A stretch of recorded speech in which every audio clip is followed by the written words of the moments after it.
Hello and good afternoon, everyone, and welcome to the Authoritas Tea Time SEO. I'm SEO Joe Blogs, and I'm also here joined by Carrie Shepherd. We're in the marketing team at Authoritas.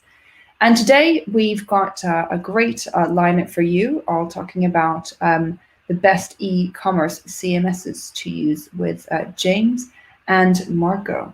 So we run these Tea Time SEO sessions. We run this on Mondays and Thursdays. And we like everyone to, take that 15-minute break, maybe have a cup of tea if anyone has their tea ready, and connect with others and learn something new. We really encourage you to leave any questions in the chat, and we'll be answering them at the end. So as I mentioned, we are at Authoritas, and we also not just running Tea Time SEO, but we also have a software platform. So we have a new module that has come out called Visibility Explorer. And this allows you to view any competitors, identify the different SERP features, and also you can download up to 500,000 keywords for free. All you need to do is just go to authoritas.com, and there'll be a search bar, and then you can try out the platform. But let us know if you, of course, have any questions. So today's Tea Time SEO, we have about the best e-commerce CMSs. Is it Shopify, Magento, or other? And today I'm really happy to have Marco Bonomo and James Bavington join us for tea. So I'm going to pass over them to introduce themselves. So hi everybody, my name is Marco. I'm a digital marketing SEO consultant. For the past 5 years, I've been working mainly for agency in London, so passing from small to big agencies. At the moment, I'm working for a big media agency called Mediacom, and also in the past few years, I've been had a chance to speak at conferences. So, for example, in the past 2 years for Brighton SEO, and also been writing a few articles for Search Engine Lens, Search Engine Watch, and some other magazines.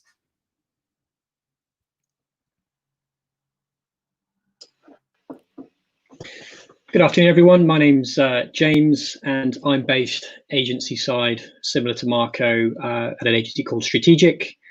And we work with and do SEO for a variety of clients that use a mixture of Woocommerce, Shopify, and Magento. My kind of background, I used to be a developer and very familiar with the WordPress and Magento platforms specifically. Although I've not been to the stage for a few years, I've previously spoken at events like Brighton SEO, Search London, and Gagged. And also a good few years now, back in the days of Magento 1, I was also part of a team of people who designed and built the Magento 1 SEO extension called Creare SEO. And yeah, just a weird random fun fact, I kind of strayed into the world of digital when I was about 14 years old, making a website charting all the skateboard spots in and around my area, which was weirdly featured in a magazine. So yeah, that's my claim to fame. Good claim to fame. And you also were part of the 10 years in SEO, celebrating 10 years of Authoritas' birthday. Thank you for speaking at Search London. And Marco Bonomo has also spoken at Search London. So hello to everyone that's joined us, everyone that's logged in and not logged in. I'll pass over to Marco, who will then be sharing his top tips.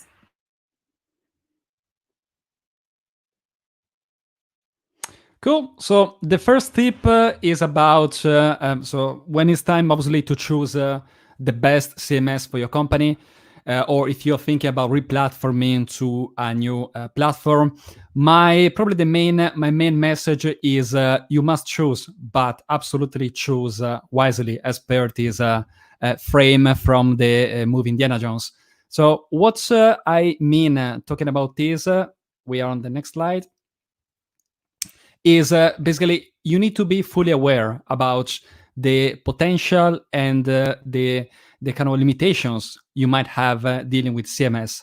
So in my opinion, there is no good or bad CMS, but each different CMS gives you something, but is going to, obviously is going to cost you something in terms of time and budget and resources you need to implement to make the most out of this tool. So if you start from the bottom left-hand corner, we got WooCommerce. Then we got, once we grow like in terms of flexibility, what you can do with the CMS, you got Shopify.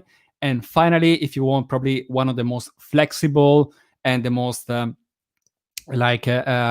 SEO-friendly platforms, you got, in my opinion, in the end, Magento. What does it mean?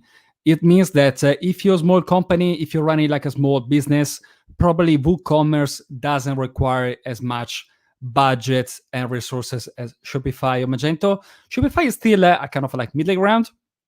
So if you consider WooCommerce or Magento, it's probably like sitting between the two, where Magento, in my opinion, and according to many developers as well, you need to have a kind of like in-house developer to fully make the most out of the platform, which is really, really powerful.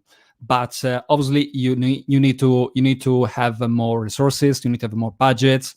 That means that it's going to cost you more money if you want to make the most out of this particular CMS. And we are on the next tip. So we talk about Shopify, but what does it mean? Shopify means is like this very, very closed, fully controlled platform owned by this Canadian company. Over the years, we've seen that this means that you got some limitations compared to WooCommerce or Magento. For example, by default, Shopify is going to duplicate, for example, the collection URLs. Is going to create some like duplications issues. It's going to add a canonic as well. But I would say to make the most of the crawl budget, this is a kind of like limitation Shopify has, and pretty much anybody working in the environment working with Shopify is aware of this. Also, they got a limit in size structure architecture. So basically, it's another limitation of the platform. Also, robots.txt, out of the box, you don't have full control of robots.txt. Also, like like manual issues.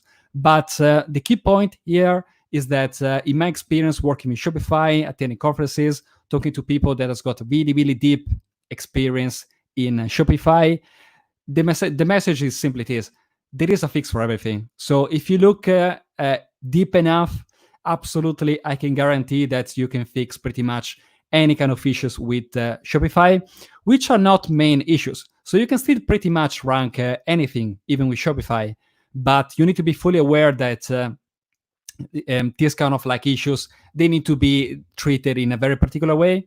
So you need to have some experience, and you need to look in very particular places if you want to fix these things. And we are on the tip number 3. So we talked about these kind of different platforms. We talk about WooCommerce, Shopify, Magento. I would say also another key message here is that you got an incredible amount of plugins, extension you can use, you can add to your platform. In Magento, especially in Shopify. Shopify, you got a crazy amount of plugins you can add for the checkout, for the to increase the conversion rate, to write metadata, images, this kind of stuff. But in my opinion, is that just be careful what you're doing with all these plugins, because you don't really want to add so many plugins that at the end of the day, the source code, the code itself on the website is going to be pretty much heavy with all these plugins. So my message, the key message here is that absolutely make the most of the plugins. Plugins really, really, over the past few years, made an incredible difference in how we manage these CMSs. But obviously, just to be aware that you can absolutely use them, but use them with care. And we are on the next slide. So my final message is that is all in the end coming down to experience. I would like to quote this very nice quote from Caesar. So experience is the teacher of all things. My message here to anybody, any like e-commerce manager, any company owner, any CEO, is that you can choose whatever CMS you want. Obviously, you need to make your numbers first, but in my opinion, you should be fully aware that if you want this your website, your e-commerce to be fully optimized for SEO, if you want it to rank properly, you need to rely on SEO agencies. You need to rely on developers which already have are consistent in the experience with this particular CMS. So what you really want is that you want to rely on agencies and companies, in SEO consultants that already have some experience in managing these CMSs.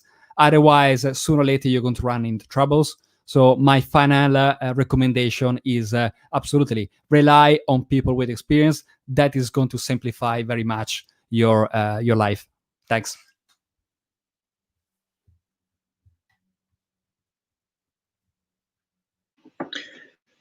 Thanks, Marco. A few tips from myself then, and I'll certainly revisit a few of the recommendations Marco has made. I think the management of plugin and extensions is a sort of recurring thing between our recommendations. So diving in then, I've kind of split my sort of tips out. I've kind of crammed quite a lot in, so I'll talk a little bit quicker than usual and see if we can work through everything. So if we jump to the first slide, I also can't advise just how important it is to choose the right platform, not just for now, but also thinking ahead for the future. Having been working in e-commerce for 10 years, the amount of times we've come across instances where the wrong choices have been made early on because of poor planning. So any e-commerce project, whether you're the SEO, the project manager, the sort of the owner of the business, you've got to run through a thorough requirement gathering exercise. And that relates to inventory size. You're having a big editorial part of the website, that maybe WordPress and Woocommerce would work well with, returns management, configurable products. And it's really important to also speak to broad experts. If you go to a Magento agency and say, this is my business, this is what I'm going to do, they'll probably tell you it can work on Magento in the same way a Woocommerce or Shopify specialist might. So if starting a new project, if you're part of the scoping process, be sure to get input and advice from experts in all areas, because everyone will tell you that the platform that they specialize in could work.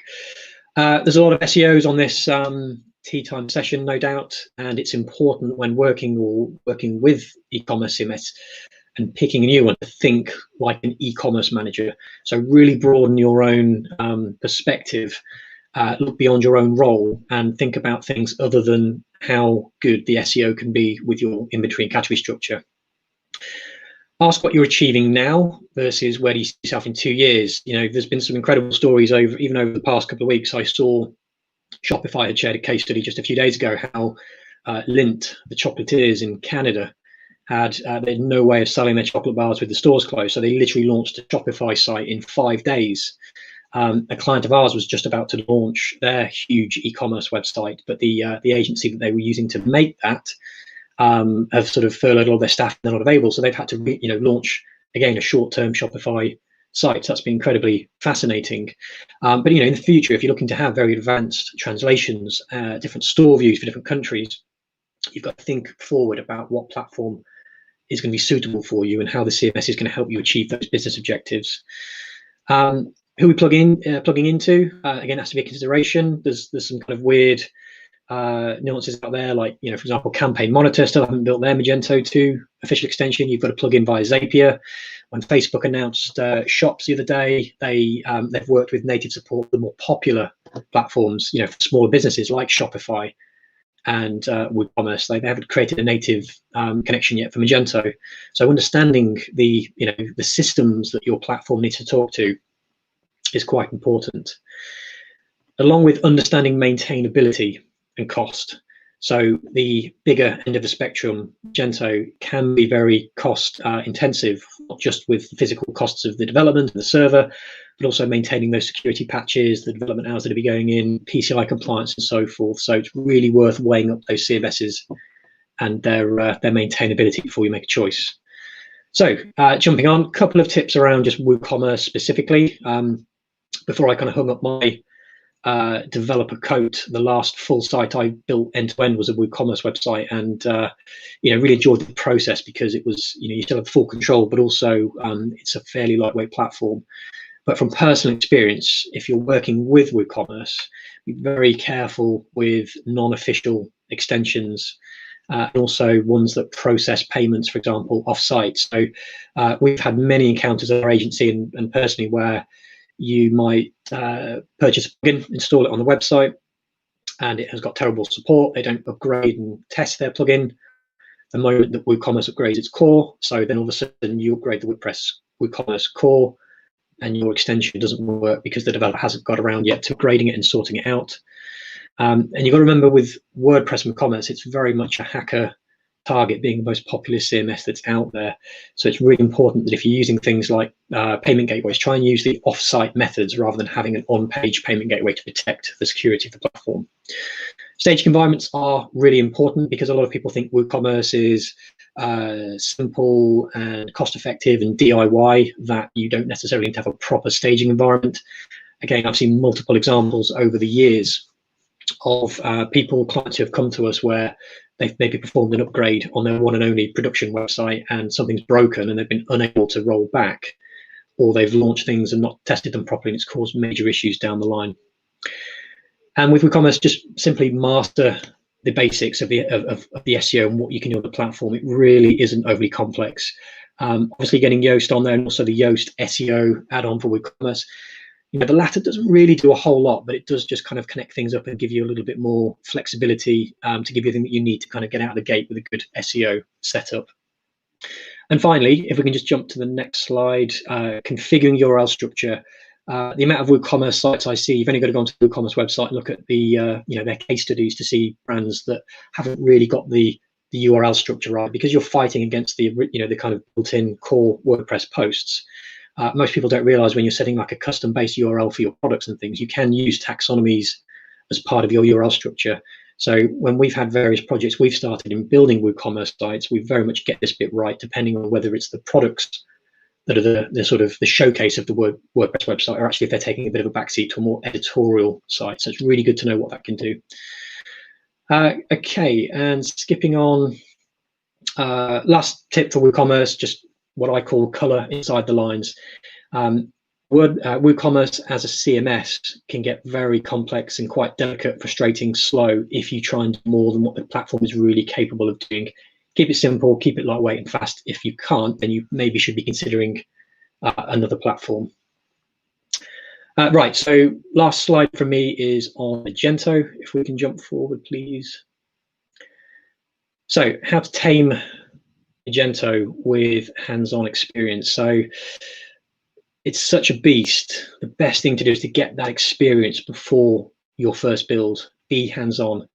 So there's a lot of tools in here for sort of SEOs and e-commerce managers alike, from the URL rewrite manager, getting your head around how the caching and indexing works can be a bit of a headache, categorization, how developers can build bits of content in what are called static blocks, but even just doing basic inventory management and the configuration. There's a lot of SEO settings and shop settings in the sort of endless pages of the Magento configuration. And it really is worth working through all of those. And if possible, get yourself a local copy or even a sort of live staging copy of Magento so that you can actually play with it, break it, and install their test data. It really is the most valuable way that you can learn. Swatting up. There's some really good material out there. There's a company in America called Swift Otter who do Magento certification training. You can literally pay about £300 and just sit back and watch about 10 hours worth of content where they train people to be solution specialists on Magento to understand fundamentally what it can do and how the CMS works. They dip into things like the CMS, SEO, analytics, and so forth. So that's really good. And there's some other great content out there. I'm continuing each week reading up on articles. Luke Carthy's produced a great piece on how to manage discontinued products across any e-commerce site. The next part is differentiate what SEO features are native, what's built into Magento that you can utilize out of the box. They've been very good at that right way back since, version like 1.4. What's going to require an extension. So if you want to create meta description templates, some more complex XML sitemaps, understand what needs to be added on. Masti do a great SEO toolkit extension, and think about what elements in your SEO strategy are going to need custom dev that can't be fulfilled in the CMS or with an extension. So, a very basic limitation that frustrates me with Magento is you cannot differentiate on a category page the H1 from the name of the category, which is quite odd and strange. If you want to have a category called, I don't know, Authoritas, but you want the category H1 to be Authoritas products, then that's a little bit of custom development that can add much more control. The next slide, please. So the other tip is about learning how to talk to developers. I often come across this so much. You have an SEO, they want something actioning, and it kind of goes like this. Gonna need you to sort out the load speed of our Magento website. I've explained to the CEO how it's affecting SEO negatively, and it's now high priority. The amount of times that developers are spoken to about SEO problems that they're told to fix them, it's incredibly beneficial if you can get onto the level with the developer and talk to them in a much more different way. So rather than telling them what needs to happen, it's more about approaching them in the right way. So as an example, just for contrast, if we can drop the next slide in. Mind if I schedule 30 minutes of your time so that I can walk through some load speed performance issues I've had? I'd love your technical input on whether we can utilize them. So having been a developer in the past, people are very proud of their work, and if you can appeal to their their sort of technical expertise, their curiosity, their attention to detail, you can collaborate much more effectively on solving bigger SEO issues that you can't solve in the CMS with the developer if you can get them down to your level.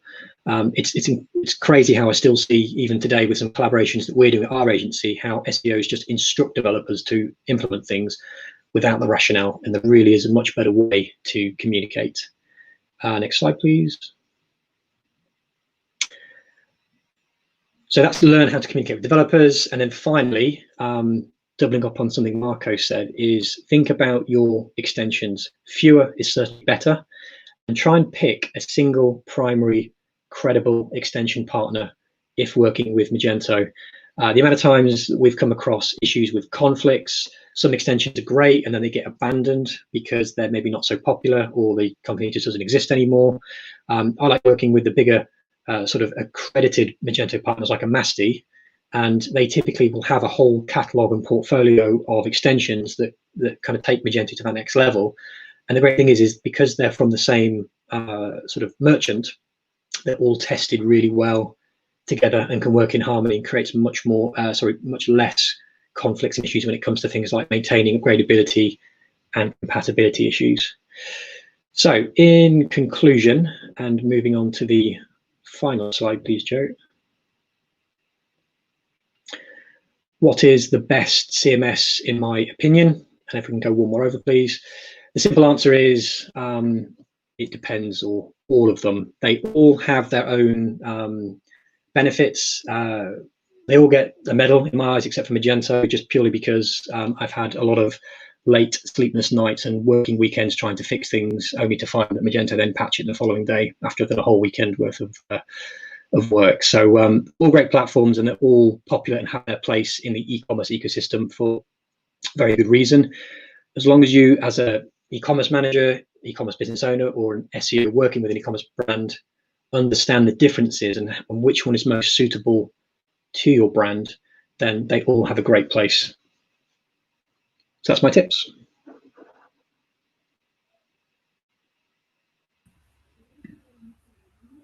Great, thank you very much. So many tips that both you, James, and Marco have shared with us today. So I'll pass over to Carrie, who can take some questions from the floor so we can get some additional insights. Over to you, Carrie. Thank you. So the first question we have is from Monse. Would you recommend to have WordPress and Shopify together? I'm thinking about the solution on a temporary basis.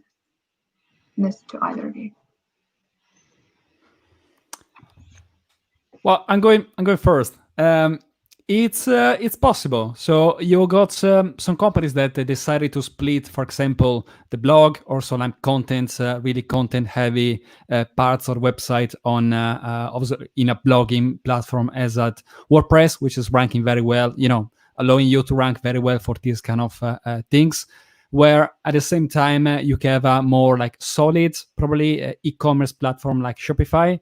So from my point of view, it's a bit more tricky. So you're going to run probably into a bit more more complexity, but it's still possible. So even it's in the, like I would say, medium long term, it's still feasible.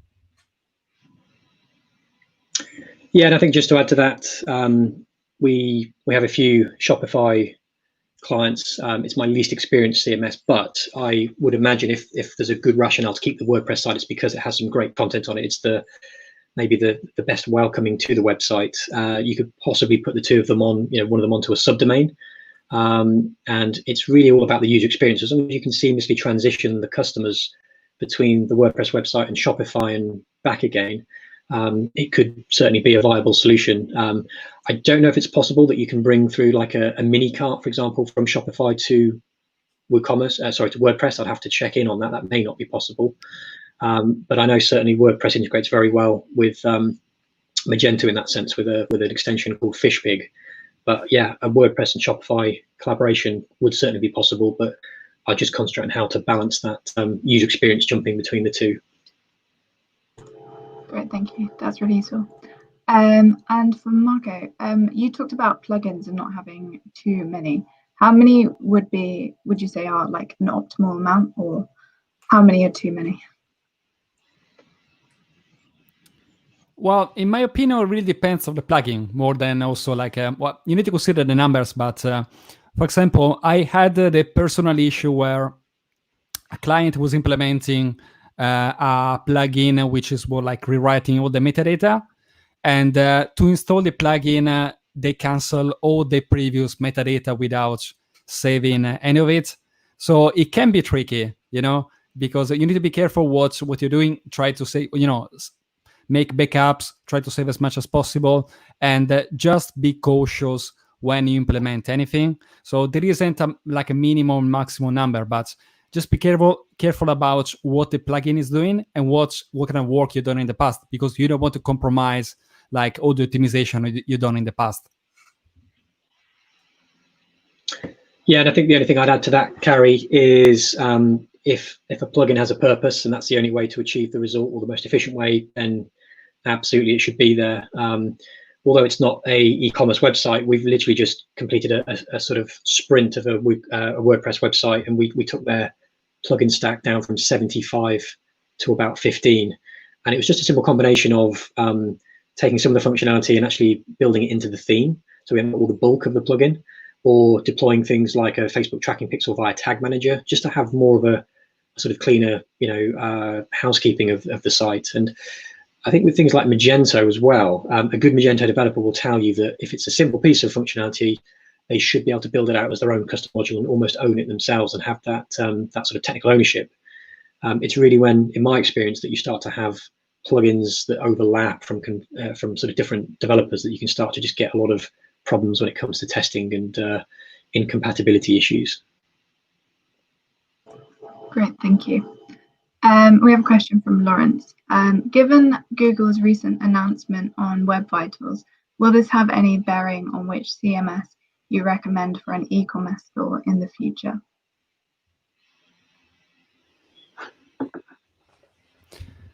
So I'm currently like studying very much about the impact of core Web Vitals to the sites.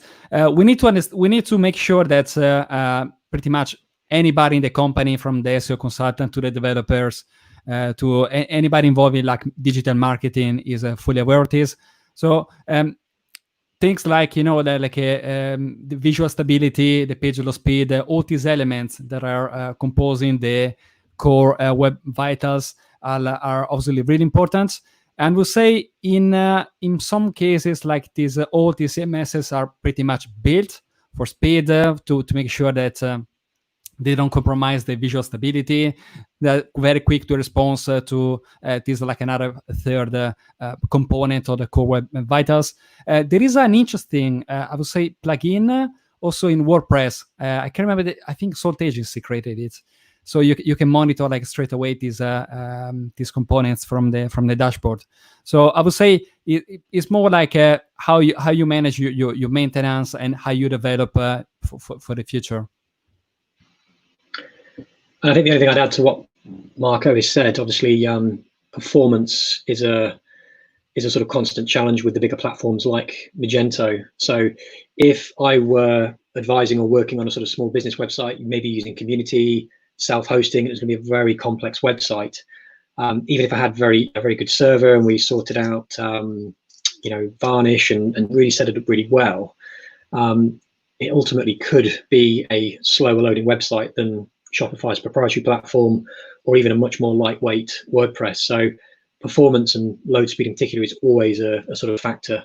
But if a business needs to be on Magento to use those features, I'd maybe even start thinking about looking at things like Magento Cloud, because they offer a sort of self-hosted system from their own infrastructure that's deliberately optimized as best as possible for performance speed. So, Magento agency, a good Magento developer will tell you that they can get Magento running very quickly, but it is hard work, and it all depends on the complexity. So it would certainly be another, the sort of launch of the Web Vitals would be another small push for me to think about PageSpeed as part of that decision-making process at the outset.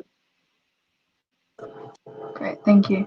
Lawrence just asked Marco, what was the integration into WordPress you just mentioned? It's a free plugin. So basically, they allow you to check these core web vitals like in a more like in a quicker way. So I think they use the API to pull all the data. Okay, great.